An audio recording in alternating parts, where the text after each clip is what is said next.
through the cave is everything you need to experience that's necessary for you when you come out of the cave to be the person that you need to be to continue this journey, whatever it may be. Right. But if you try to go around the cave, which I feel like we're kind of in this place of society where people are trying to skip past the experience and get to the outcome. And we were having a conversation. I was mentioning to Jessica, 'cause she was talking about anxiety. And I said, I had just read something about anxiety. And the reason why we have so much anxiety in our society is because we have been habitual predictors, meaning we try to predict the future all the time. Right. And because we are constantly trying to predict what's going to happen and using our imagination, we give ourselves so much anxiety because of the fact that we're trying to know what the outcome is before we've even experienced it. Right.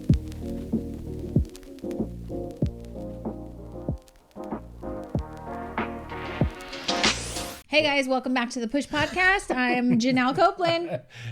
And I'm ECJ in the house. Cope with Eddie. How you doing? I think people Yep. probably get a kick out of every single time you introduce yourself, you say something different. You know, that's just, it highlights my creativity and the ability to just kind of think on my feet because I don't plan these things out and I give you amazing introductions. So It reminds me of the TikTok that's trending right now. That's not my name. That's not my name. And it's like all the things that someone calls me, but it's not my name. You call yourself all these things that are actually names no one calls you. Are you talking about like nicknames? Yeah. EJC. Like no one calls you any People of have this called stuff. me EJC before. They've called me EC. They call you They Eddie. call me E. Who's they? Who is this invisible army of people you're calling the they? coolest people on the planet. Some of my friends. What's up, E? Okay. What up, EC? Cope. Like all these are names that you people, we're friends, we're family. You can call me that if you want. Oh, the people love you. Yeah, They're going to call you. When they see you on the street now, they could be like, EJC. Like, they're going to just feed doesn't have the into same it. ring to it, but like ECE, you know, I got. Are you going through a crisis right now? You really don't want to be a man in your 40s, so you're like giving yourself all these names. What does that mean to be a man in my 40s? That's not my name. Are you putting me in a That's box? not my name. Right? We're both. I am unlike We're a couple in our 40s. I am unlike any person in their 40s. You are, and I love you for it. And you are too. You are I know one of a this. kind. Anyways, moving on. Here's my what in the world. We're walking through a store today, and I said, "Oh, look, honey, Valentine's Day is coming." And he said, "Would you be my Valentine?" And then he said, "Is it too early for that? Or when should I ask you? Because don't you think when people ask someone to be their Valentine, like on Valentine," I said, "Yeah, don't ask me on Valentine's Day because I won't be available. I will have already confirmed that I would be someone else's Valentine. So I think that's waiting a little too late." Yeah. Well, it's so funny because all of like the decorations, everything is like, "Will you be my Valentine?" And it's on Valentine's Day, and it's like that's too late. Like It you is. need to be asking like last week. So you should formally and officially ask me. My dear, lovely, beautiful, amazing, smart, intelligent wife with pretty eyes, will you be my Valentine? I would be happy and honored to be your Valentine. Oh, that's awesome. So See, look, I got a date So for now Valentine's we are Day. Valentines. I can't tell you how many years, because Valentine's Day, I would just tell you, if you are hoping to own a bakery ever, Valentine's Day should be your go-to busiest day of the entire year. And so we missed probably, 10 Valentines together because I was busy running the bakery. And we called that like our Olympics. Like that's our season of grind, and we would be there late. And the last few years, though, I did get out early at a decent time because we sold out or closed at a decent time. And then we would go take some leftovers. One year we went to like Outback Steakhouse because it's the only thing open at like 10 o'clock at night. Right. And I brought them cupcakes and they bumped us to the front of the line. And, we made all the Little servers. bribe goes a long way. Yeah, you we know? made all the servers like day and Right. like they treated us special. And so we've had some good Valentines, but they've been on accident on most years. Yeah. Right? Yeah, I mean, one of our first being married Valentine's Day. Remember we went to Vegas? I did. Broke as a joke. Went We to were so Vegas, broke. and it was funny because we were like so fronting. And here, let me tell you why we were fronting. Because I found a promotion for the Wynn Hotel, and it had just like opened, right? So mind you, this is like 17 years ago, and it was like I remember it was like $129 for a panoramic room like a for suite. these specific days. And I was like, this is perfect. And so we get it. And then like, I'm like, okay, well, there's a restaurant in there. We'll go to the restaurant. Mind you, I had no clue what this restaurant, how much this restaurant, what this restaurant was. I don't even remember the name. It's probably still there. But we sat down, and it was one of those restaurants where there's really no menu. There's just what the chef is going to serve. And it's like a six-course meal, no prices. Wine with every course. Wine pairings, right? And so I'm looking at my beautiful wife, and I'm thinking, how are we going to pay for this? I have money to pay for this. I have zero understanding of what this is going to cost. I have no clue. And we laughed. We felt out of place. Like all the things. We did not belong. A bunch of frauds. And eventually we got the bill, and it was astronomical. I think I had to okay, put 2 credit cards together, and then we could just I don't know why I felt like it was like a $600 meal or something. Like it was astronomical for us at the time because we just I think it was like $400 and something. But then we had to tip. With tip and everything, it was like $400. Are you sure? Yeah. Because I feel like now it could easily rack up. We'll take 2 lobsters, some sides. This was a nicer restaurant. This is just us. And it was nice. I think it was more than that, honestly. I there really is a photo somewhere. I really feel like it was about $600 or $700. Anyways, we're sitting there, and I'm not a big drinker. For those of you that know me personally, I don't really drink. I don't go out socially, have a cocktail, stuff like that. So when he said it's a wine pairing, you get a glass of wine with every course, and there's 6, I was like, yeah, I don't need that. And he goes, well, it's a Valentine's Day special. That's just how it is. And so I was like, okay, well, I'll have a couple of sips. I was faded by the 3rd course. No. So wasted. Can I just say, okay, wait, hold on. Here's your what in the world. Here's my what in the world. Okay, so. Fast forward 17 years later. 17 years. I'm trying to sweep my wife off of her feet. I want to take her out. Right? So we go to, we go to a restaurant. We have dinner, and my wife orders, what did you order? Some type of cocktail. I don't know. Something. Oh, no. It was the next day. We were getting ready to go home. So it was the next day. We were at Bottega Louie in downtown LA. And we were like, oh, we can't wait. We hadn't eaten there in a long time. We ordered some cocktails because we were sitting there waiting. And you get one that sounded like a health drink or something. It was it had I love drinks with fresh juices. Fruit and stuff like that. So it had guava, passion fruit. So we're sitting there. The food hasn't come yet. And she's like, literally, people, she's only drank at least a quarter of this drink. And maybe a third. No. Maybe. I don't know. It was let's say a quarter. And she was like, faded. oh, honey, I don't know. I can see it in her because she turns red. Yeah, so I have this Asian thing, this Filipino thing. All the Filipinos in my family, when we get alcohol in our system, we turn red. She was so red. I could feel myself getting hot. I'm moving my hair. I got that Filipino thing. Yeah. I got the Filipino thing where I turn red, if I drink, but then I have the hair that if I get hot, it'll start to get curly. And so I'm like, oh, I said, I don't know what she put in this drink. The funny thing is, she's looking back at the bartender. I'm convinced she roofied me. She is poisoned me. So the funny thing is, when we were sitting there waiting for the table, I was watching her, make them. And I was like, oh, she's cute and young.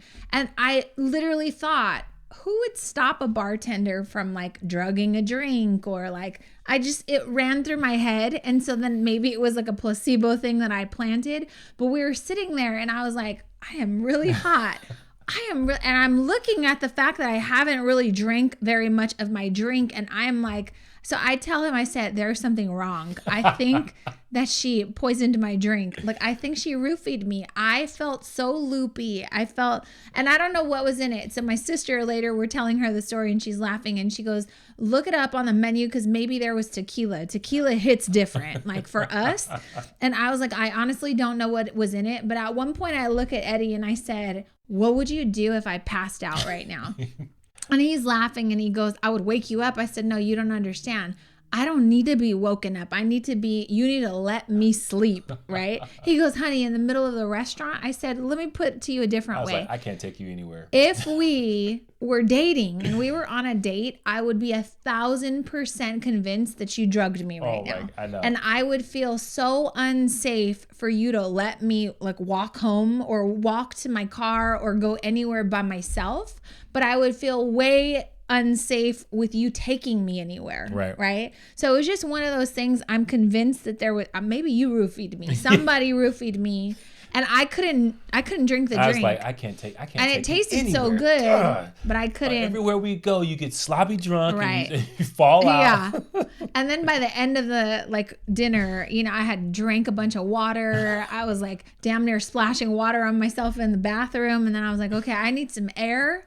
And then I was fine. But if I would have drank that whole drink, you would have had to call 911. There was something wrong with it, I'm telling you. It wasn't like it was one of those tall drinks. It was like in a little glass like this. And I was like, what is going on with you? I'm like, I was so perplexed because I looked at her and she says, oh my God. And I looked at her glass and I was like, you've only drinking like a quarter of this. I know it. These are facts. I'm well aware of this.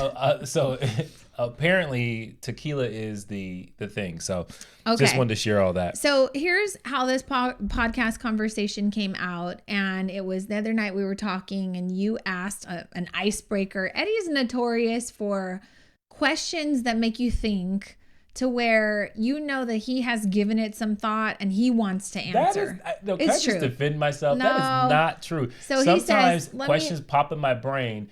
And you put them in your notes like Olivia? No, because I'm super curious, right? And I think I wonder this about people, and so I don't really think about it for myself. Because even when someone turns it on me, I'm like, oh, I don't know. I didn't even think about it. I just asked you because I want to know about you. Most of the time, you have an answer though. No, that's when I'm being a smarty pants and I'm like, I know information and I just want to show it off. No, which is a lot. We're watching this show right now, Succession, and it's a really great show. Very witty. They're educated. They're billionaires. So the dad has no time for anyone's nonsense, right? So he's got I think it was a son-in-law. Who did he say it to? He said it to his one of his old executives. Okay, so he's the dad who's the head of the company. He's Frank. Just That's what his name is. His name Frank? The guy who he said it to. So Frank is his like longtime executive, but he's very well read. He quotes a lot of philosophers and a lot of like he's Shakespeare. Borderline annoying because he knows too much, right? And so it just was like he mentioned something but made it sound really, really smart to Logan, the head guy, the billionaire who founded the company. And he turns to Frank and he says, oh, fuck off with your library card. Take your library card and fuck off. And it tickled me so bad. So sometimes when you have these stupid facts that you want to like show off, you'll ask us a question knowing that we're going to say, I don't really know. Do you know? And then, so I did tell you the other day, you know what? Take your little freaking factoids and fuck off. And we got such a kick out of it. So the other day, your icebreaker was. Yeah. So tell me about a time where you exemplified bravery or courage. Like tell me about a time where you felt you were the most brave. You either witnessed someone being brave or maybe you were brave. So I just want to give people like a perspective. So we were asking the family, we were having family over and I asked them like, you know, what was the time that you were brave? Mind you, we had just told my sister Jessica that Olivia has to keep notes of stuff like this in her phone. And she was like, this is where I need Olivia's notes, right? I need Olivia's notes to tell me when I was brave. And it's one of those questions that's kind of hard because you think about all the things you've done in your life, but there should be something that sticks out when you felt the most brave. Right. And so, and there's the reason why I think this is so important. So if you're listening to this is a healthy question because, you know, we could be hard on ourselves, right? And we treat ourselves like shit sometimes, and we say awful things and like things. What do we say to ourselves? We say, you know, I'm not good at this. I'm the type of person that can't do these types of things. I'm not very smart. I'm not technologically savvy. All these things. I'm not this. I'm not that. Right. Removing one of our greatest powers, and our greatest power is that we can emerge and be something greater than we've ever been yesterday, right, or today. So asking that question, I think it's important for people to have time to be introspective of moments that were probably in the grand scheme of things, maybe small decisions. But what I wanted to do was define it, right? So anything that you've done where you felt fear, but you did it anyway, right? And so you pushed through. And I think one of the quotes I love, Will Smith says, is God hid the most beautiful things in life on the other side of fear. And so we have to be brave. We have to be courageous. And it was a really good dialogue. And so that's kind of what sparked this conversation. Yeah, and it's interesting because I have a relationship with fear, and I think a lot of it comes from just like a survival mentality where I've just told myself, like, suck it up, just do it, get through it as quick as possible, to the point where we have created this like analogy for our students in Passion to Profit, our 8-week masterclass, that like when you have a fear, think of this cave. It's a cave. Inside, you can see it's scary, it's dark, maybe it's damp, it's cold, it's scary, right? Right. But you standing in front of the cave, kind of like looking at the cave, smelling the cave, sticking one leg in out of the sun, inside of the cave, it just prolongs whatever experience is waiting inside of the cave that you're going to have to get through anyways. Yeah, and this is when I love Star Wars, because there's a moment in Star Wars where there's this cave and Yoda tells Luke, like, you're going to go in there with the fears that you have now. Like, whatever he goes, is there anything in there? He goes, only the thing that's going to be in there is what you bring. And so the powerful thing about fear is that we bring it to situations, right, where it may not belong. And it's not a real fear. When we say real fear, it's like fear of your life being in danger, right? So if someone's attacking you, there's a real fear there, right? You're going to be harmed. But we're talking about like social fears that you have to be brave about. But so there's the cave, and you can either be afraid. You could be afraid and stay there, be stuck. You can be afraid, take those fears into the cave and just like face it, and whatever happens. But either way, you got to get through the cave. Right. There's no going around it. There's no going on top of it. You just have to get through it, right? So this could be an analogy for, I want to start a new business, but I'm afraid to put myself out there. This could be like, I want to be an influencer. I'm afraid to do a live or go on camera, or what will my friends and family think, or whatever. We kind of just got to go through the cave with a fear. Yeah, and I think I love that you said that, because through the cave is everything you need to experience that's necessary for you when you come out of the cave to be the person that you need to be to continue this journey, whatever it may be. Right. But if you try to go around the cave, which I feel like we're kind of in this place of society where people are trying to skip past the experience and get to the outcome. And we were having a conversation. I was mentioning to Jessica, because she was talking about anxiety, and I said I had just read something about anxiety.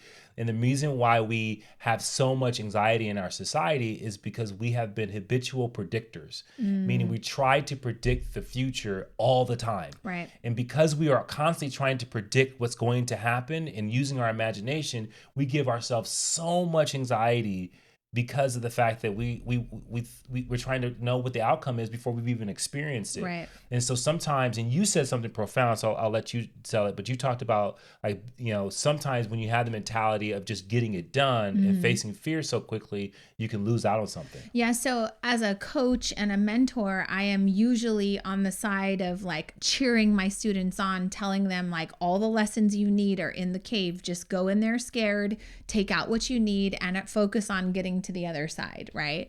And what's interesting is most of our students will say, oh, that little baby ass cave, that wasn't nothing. Why did I make such a big deal out of it, right? Or, okay, I got the lesson I needed out of it. So glad I'm out of the cave. Like when you get to the other side, it's always something to celebrate, right? For me, what I have noticed personally about myself is that I kind of normalize all of the hard things that I do. And so I'll give you guys an example. I've been skydiving 3 times. I can't tell you that, oh my God, I was so scared. I was like trembling and I didn't know like what I was going to do. I was like, get up there, get it done. Everyone says this is fun, have fun. And so I strapped up. I remember the first time the guy was like, well, this is going to go here. I was like, listen, if you die, I die. If I die, you die. I don't need to know about any of that right now. I just want you to keep us alive. Right. And he was like, okay. So we literally skipped like the safety thing because I didn't want to know. Right. I mean, just so we're clear, there's like one little, like, I don't even know what it's called. This little metal thing that holds you on, 2 little things. And I was like, I don't even want to address the carabiners? Like carabines. Yeah. Carabiner? Yeah, those are little clips. Yeah, something like that. Yeah. And I was like, I don't even want to address the fact that I don't think this is strong enough. So let's just do it, right? So I don't remember, after 3 times, I don't remember the door opening and it getting windy. I don't remember looking out of the window and like, you know, realizing how high we were. I don't remember my feet dangling over the edge of the plane right before I jumped. Like, I did not want any of those emotions. I just wanted to hurry up, get up there. The only thing I remember is we went up and up and up and the earth's getting smaller. And then once we passed the clouds, I was like, oh, we're high. Can't even see anything anymore though. So I was like, I've never done it. I heard you can see like almost a curvature of the earth. I don't know. So I don't know. Don't remember that. But I do remember like telling myself, thank God you can't see the land. Right. And it's a cloudy day because we're just basically jumping into clouds. So that's easy. So basically what you did is you saw the cave and you said, I'm just gonna Usain Bolt this and sprint through this sucker. Oh, 1,000%. Yeah. Usain Bolt. Hussein? I think it's Usain Bolt. Whatever. I bolted through the cave. So, of course, all 3 times I make it down. I've been whitewater rafting in Canada, in British Columbia, Canada. We almost died. I was like, okay, we made it. We're good. That was great. You know? Yeah. Great. I've been on a ropes course, like tight roping across, you know, a whole entire forest, 40 feet high. And I made it. And I remember my friend Lisa Carpenter, she said, you know, I want to know if you're actually enjoying this. And I was like, what are you talking about? We just have to get across. And she said, are you going so quickly that you're just like getting across so you can get it over with? Or are you actually like in the moment? And I was like, why is she asking me this? Like, I literally was trying to get to the other side. I wasn't focused on how beautiful it was 40 feet up in the trees in the forest in the middle of British Columbia. And so it really hit me. And I realized in that moment, this was in 2018, that I do a lot of hard things, but I normalize them out of survival. And I take away the emotions that I should be experiencing. So when I'm getting ready to walk across a tightrope, I just kept telling myself, don't look down, focus on your feet, focus on the wire, don't look because I don't know. In my head, I was like, if I focus on how high it is, then that's scary. So I minimize the scariness and just do it. Yeah. And it's like when you said that, I was like, wow, just hearing your example over your lifespan, you have probably, and you mentioned this, like approached every hard thing like that. And because of the fact that you refuse to make fear debilitating, it becomes a box you check, right? Of a to-do list. Okay, got to do this. Know it's kind of scary, but just got to get it done. Yep. And you can sometimes in those cases, like you were explaining, like lose what that experience was, like how it unfolded, the beauty of right, going through something hard. And a lot of times it's interesting because when we do a lot of things together, and when we have conversations, it's interesting how like I'll commentate on, remember this, and you're like, oh, no, I don't remember that. Yeah, I'm like, no, I just went. I just did it. Nope. And I would say that's something I need to work on now that I'm aware of, so this conversation brought this up. That's why your feet got burned in Tony Robbins. Oh, 100%. Go ahead, tell that story. So we did Tony Robbins. I forgot. Unleash the Power. Unleash the Power Within. Unleash the Power Within. And there's a part where you gotta, everyone kind of knows about the hot coals, right? So you're like looking forward to this hot coals. No. For 2 days, he's teaching you how to control, you can control your physical state. You can get into the right state of mind, right? And I think that, so we're building up this anticipation. So we're learning how to do this and building up the state. And so now we're building up the anticipation. So now it's time to walk across fire coals. You are literally chanting and getting in a state of mind, right? To walk through hot coals. Like, I don't know what the chant Burning. was. Yes, I can. It was something. No, it was like, yes, I can, or something. Yeah. Yes, I will. And then you were saying cool moss, and cool moss. And as soon as you get to the hot coals, you're supposed to switch to cool moss as you're going and walking through. 2 days of instructions, you guys. 2 days. And so, and this is what makes it beautiful. Like, hold on. Day one, I turned to Eddie and I said, I don't think you understand how soft my feet are. Like, my feet are so soft. If I walk on fire, they're going to burn. I was like, you're going to be fine. And he goes, honey, you're going to be fine. Everybody here is going to, there's 15,000 people here. Right. You know, he is literally conditioning us to like be in control of our physical state. And I was like, okay. So I did. I went hardcore for 2 days and I was like, I'm ready for this. Pumped up. Let's do this. Blah, blah, blah, blah. Well, to paint a picture, there were 15,000 people that felt like they had to go before we went. And it was 3:00 in the morning or something ridiculous. And everyone's tired. And so it's cold outside as we're in line leading up to this thing, chanting. And I'll never forget it. I was behind you holding like under your arms. My head was resting on your back. And at some point I was like, yeah. Like, I'm falling asleep. It's 3:00. I don't know how long it's going to take us to get to the front.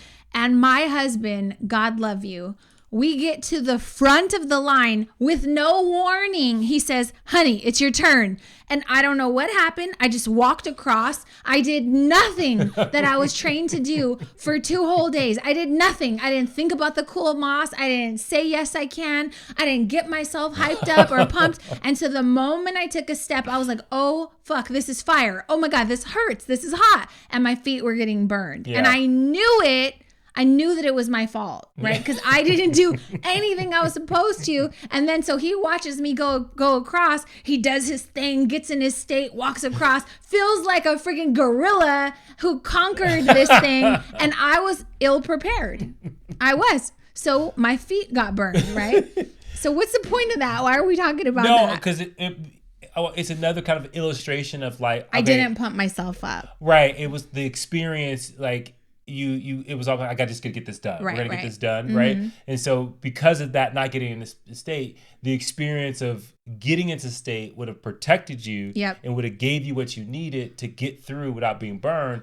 And that instead it was, you bolted. Yeah. Right? So this is a therapy session apparently for me, because when I need to show up for myself and I need to just power through and tell myself, you can do this, I didn't do it. But you did do it. Right? I did, but I got burned. Right. And the times where I should be focusing on the beauty around me and, you know, being moved by emotion, I don't do it. So you're like on the opposite side, because there's people listening to this saying, well, I wish I could just do it. Right. I've been paralyzed for 10 years because I've been wanting to quit my job and do this thing. I've been wanting I wanted to start a business. I wanted to leave this person I'm in a relationship with. Yeah. And I have not built up the courage. And you're just checking off lists of scary things to do.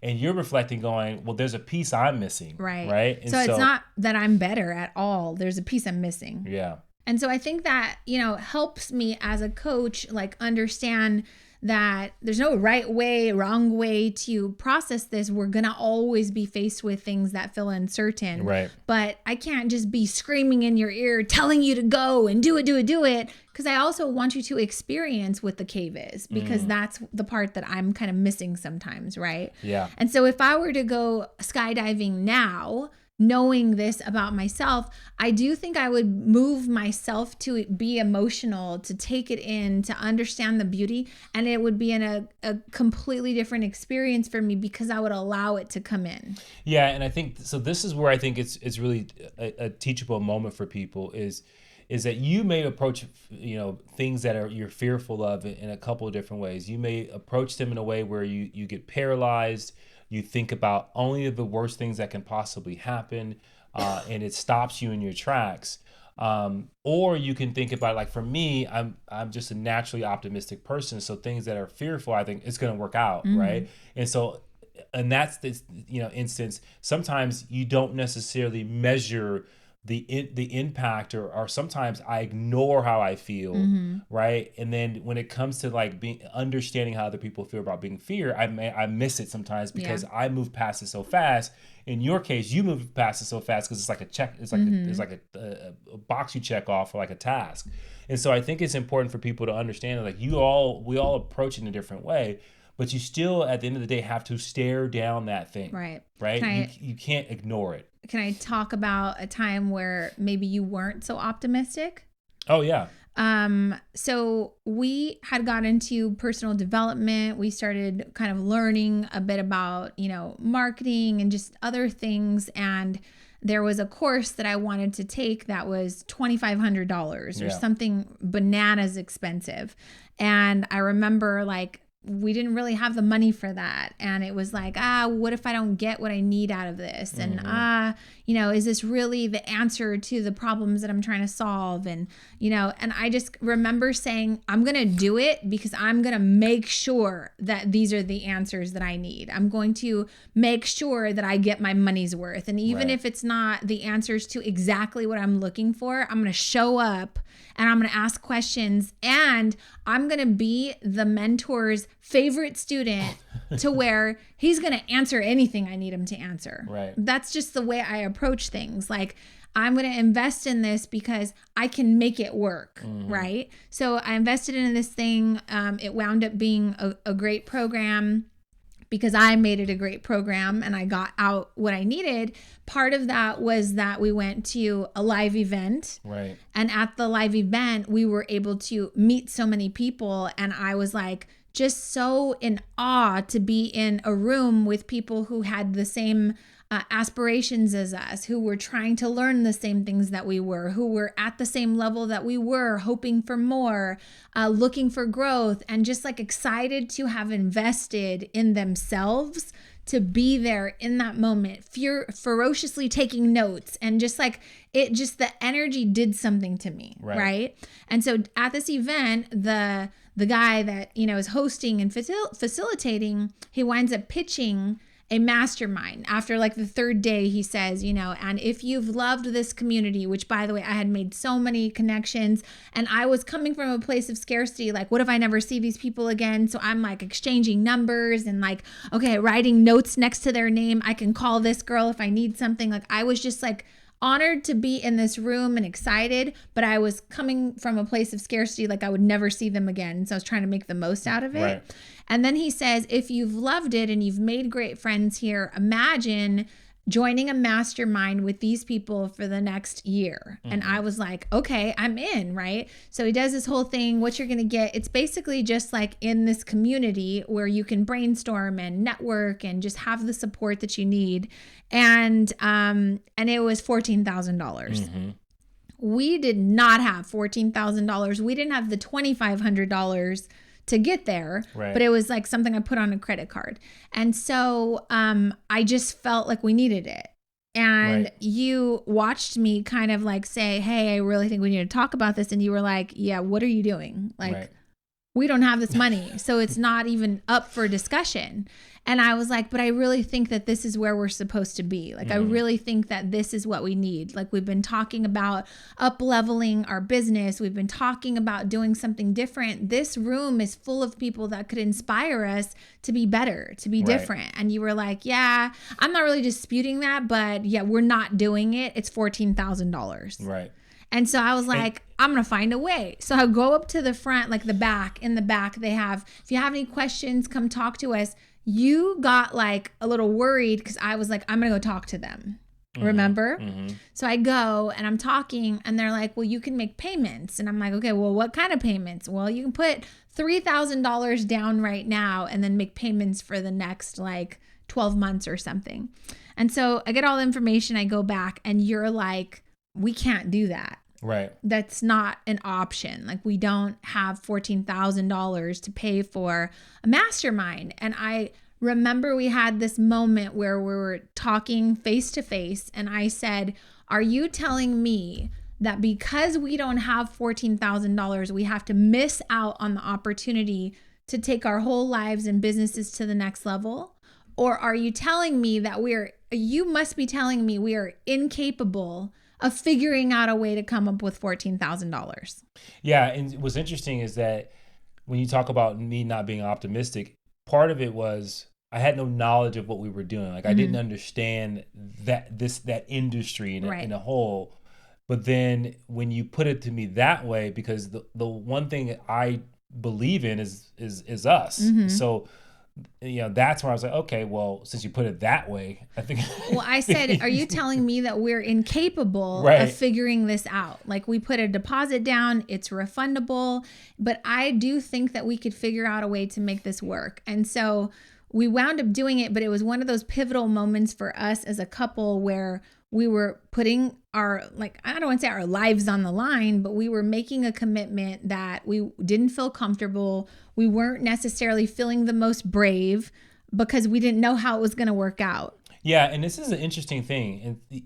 And I hope you guys are capturing this. Like there are times where things come up and you have to respond. And a lot of times like your response is innate. It's like automatic and you respond in a way that's brave and everyone understands the fight or flight kind of mentality. Most people are either one of the two, whether they fight or they flight, right? And in this situation, we actually were putting ourselves in harm's way. Right. So we literally said, well, you sparked this. You said, hey, we're going to actually take this risk. Like we're going to purposely put ourselves in a situation where in order for us to actually make this work, we have to be brave. Right. And we have to be courageous. And then we got to go into action to do something. And I think that is foreign for a lot of people. I know it's foreign to me at that time. Right. I've never taken I won't say I've never taken it, but I would say taking a calculated risk like that was not something I was used to. Knowing that it wasn't going to be based on the weather or the training material or anyone else. It was going to be based on your level of execution. Right. So I was more upset and pressing upon you, like, you're telling me that we are incapable? That's bullshit. We can do this, right? Right. And so I think you're right, and you're onto something. If you're listening, you might be thinking like, well, I try to avoid, I want to stay in my comfort zone, right? And I purposefully was like, we're pushing ourselves out of the comfort zone and we'll figure it out when we get there. Which became a pivotal moment because I think you would probably agree. I learned, oh, wow, when you do this, like you have to be different. You got to show up different. You got to show up differently because now you have to answer the call. And I think that when you bet on yourself, it's a strong bet if you go into action, right? And so I think that was something that you go, oh, wow, that's how this works. Right. You say, oh, well, the one thing I will bet on is myself. Right. And so here's the thing. We did this for a year. We met incredible people. We brainstormed. I got such great, connections and feedback. And these people will be lifelong friends for the rest of our lives, a lot of them. But I didn't get necessarily, it wasn't like from that mentor. It wasn't necessarily from that coaching. We didn't complete it, to be perfectly honest, but it was life-changing in the sense that we needed to make that commitment outside of our comfort zone to show up as different people. Right. So the investment of handing over $14,000 made us have to become better people, better at business, better at discipline, better with our money, more resourceful, like all of these things that if we would have stayed in our comfort zone, we would definitely not have learned in a quick time frame like that how easy you could make the money, how easy you could advance up a level, how easy it was to find resources, right? And so this is an important conversation because we have a course, just like this mentor has a course, and I invest in courses all the time, right? But we're at the point now where I was talking to my sister the other day. I said, we need to be in a mastermind where we are probably now like working with people who are earning at the level we're earning, but surpassing where we're earning. And so the masterminds that we've looked into are costing now between $30,000 and $80,000 a year. Yeah. And so my sister said, well, what do you get for that? Like, what do they guarantee for that? And I was like, nothing.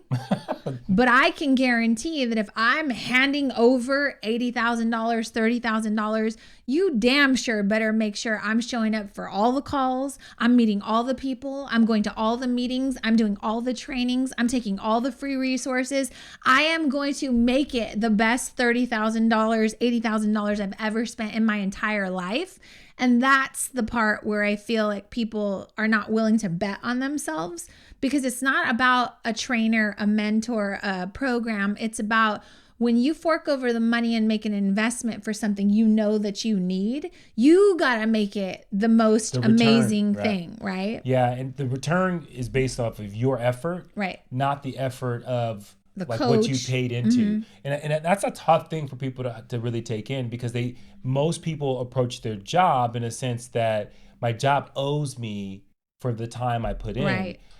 And not thinking about the fact that the creation of yourself through your contribution is what you really get from it.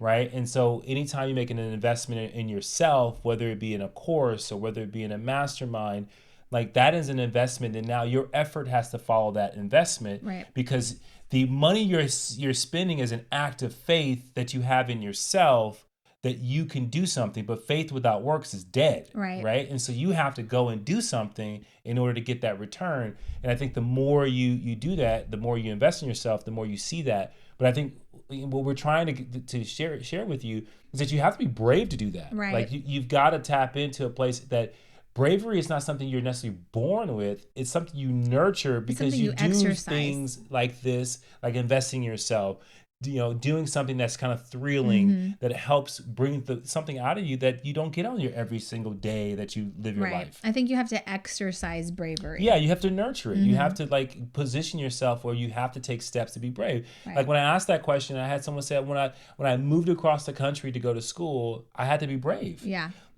And then you become something far more than you ever expected because you took that action, right? Yeah, and I think that, the thing is true for our students, like our business masterclass, it's $1,500. I understand it's an investment, especially because we're teaching small business owners who are maybe in the beginning stages of their business, and we're asking you to invest in yourself. Here's why. There is nothing valuable about getting free information. No. There's free information everywhere out there. And if you want to take the time to scour the earth and go at your own pace, then that's free, right? But if you want to, you're willing to say like, you know what, I've been kind of mulling over this idea. I've been, teetering between inaction and procrastination. And I really like the vibe of this. I really think that this community is something that will help motivate me. I really think that they probably have some information that would be beneficial to me. And then I would save the time that it would take to scour the internet or scour the earth, right? And so if you're contemplating like investing in a course like ours or something else to move or advance your career or your business or your life, I would just tell you, don't sign up for something and then give the money expecting that someone's going to save you. Sign up, invest in yourself, and bet on yourself becoming something that you haven't held yourself accountable for yet. Yeah, does that make sense? 100%. I'm giving you this money, I'm investing in this course, but I'm really doing it to tap into what I'm capable. Yeah. I'm doing it to make sure that I hold myself accountable, because if it's free and there's nothing valuable about it, then I'm going to continue to do what I already know and show up in the same way I've already shown up at the pace that I already go. And where is that getting you? Yeah, and it goes back to this idea that so many people want something in life. They want money, they want time, they want freedom, they want all the things that many people strive for, but they want to do it and accomplish it in the comforts of their situation they're in now. Like, I want this grand life, but I don't want anything else to change. I don't want to invest. I'm not willing to sacrifice. I'm not willing to invest. And I think when you do invest in yourself, you're actively saying, I'm willing to put myself, because here's what happens when you make an investment, when you take that calculated risk, you narrow your focus. Yep. Like you better believe when you invest $14,000 into something, you're going to narrow your focus to say, okay, nothing else matters except I gotta being do able to this. get a return on our investment on this. Nothing else matters if I invest in this course than becoming something more and getting surrounded by new information, new people that help me think differently, approach things differently. And so the people we were the people who we were before that investment is totally different now. Totally different. Right. And the same is true for like our community. You know, people, they kind of stick around for like 8 months and they're filling us out and they're like, okay, I really like what they're about, but I mean, am I ready to shell out $1,500, right, for this course? The people that do decide to take the leap, they get back so much more than the money ever can put value on, right? And they will tell you that, and they have. And then guess what? They wind up saying yes to another course and then going on another retreat, not necessarily with just us, but I'm watching these people now invest repetitively in themselves. And 100% of the time they show up different. They show up different for their families, for their business, for the people that are watching them. And so, you know, that's kind of what this is about. It's about being brave. It's about asking yourself, when was the last time I made myself proud? When was the last time I invested in myself and really bet on myself, not knowing what the outcome was? When was the last time not only did I bet on myself, but I did not give myself any excuses? It wasn't going to be, oh, because that training wasn't what I wanted, or because they didn't do what I wanted them to do. When was the last time you made your damn self proud because you bet on yourself? Yeah, and it's, God, this life we live is so short, right? And you don't know how many years you're going to get. You don't know like when is your time. And so we can either live life full, which means that it's rich, it's enriching every single day, but that happens because we live full out. We're taking risks. We're willing to do the unknown. We're willing to turn that corner when we really don't know what's over there. Because why not? Yeah. Like why would you want to live a life of safety and you never experience anything? Yeah. Why would you want to live a life of comfort and never get to see your that's the thing that haunts me, is not being able to see my maximum potential. Yeah. Like if I live this life, I want to be able to get a glimpse of like all the things I dream of. Was it possible for me? Was I able to touch it? And I think that oftentimes people get into this place in life and they just go, I'm just going to stay in this circle until, and then I can't help but feel like when I see that, and I'm not saying that I haven't been in that same place before, but when I see it in people that's very evident, I go, you're just waiting to die. Like you're literally just waiting to die when this life you live is designed for you to do stuff, right? And so many people are like, oh, I just want to be comfortable. I don't want to. I'm like, what are you waiting for? You're just waiting for your time to be up? Yeah. Do something. Well, I think it's because you're focused on, you know, what could I become? It's a curiosity thing versus people like, what am I going to get from that? Right. And I think that is the question that I want to pose to you in closing. What's going to fall in my lap? What are you going to get? You know, people want to, I'm going to give my time. What am I going to get? You know, I'll go out with this guy, but what am I going to get? Am I going to get a ring? Am I going to get? And it's this expectation of, I don't want to say you're entitled, because you should show up in life with some like expectation, but focus on what you can become, right? It's like the wrong question. It's like not what you're going to get. It's like, what am I going to give to this so that I can become something, or I can contribute to someone else's life, or contribute to the community, contribute to the company, contribute to the world. And that is like, there's no one who pulls themselves up by their own bootstrap. We all rely on each other, right? And we all have to contribute to each other. And the only way we do that is that you have to have something to give. Yep. And if you don't have anything to give, it's because you're not making the investments to actually get new things, new thoughts, new ideas, new skills that you can give to the society that we live in and all share. Right. So in closing, if you want to hang out with us, you need friends like us, and we need friends like you. They're going to hold each other to higher expectations and accountabilities. So you have two options right now. If you want to have deep conversations like this around personal development, business development, you should definitely look into our Pusher Society. It's like the behind the scenes of the podcast, and like what specific things do you need to do to take bravery and betting on yourself to the next level? What are those tactical strategies? You need to be in the Pusher Society. So go to JanelleCopeland.com, click on the Pusher Society. And second, it is open enrollment session for our 8-week masterclass, Passion to Profit. If you've been wanting to start a business, I don't care if you've been in business for 12 years like Andrea Soto, you just need to be around people that will inspire you, that will ask different questions of you, that will encourage you to focus on what you can become in this season. And I just think that it's irreplaceable for you to be in a community like that and have support like that. Yeah. But you can learn about Passion to Profit by going to JanelleCopeland.com and clicking on Passion to Profit. I hope this episode gave you some insight as to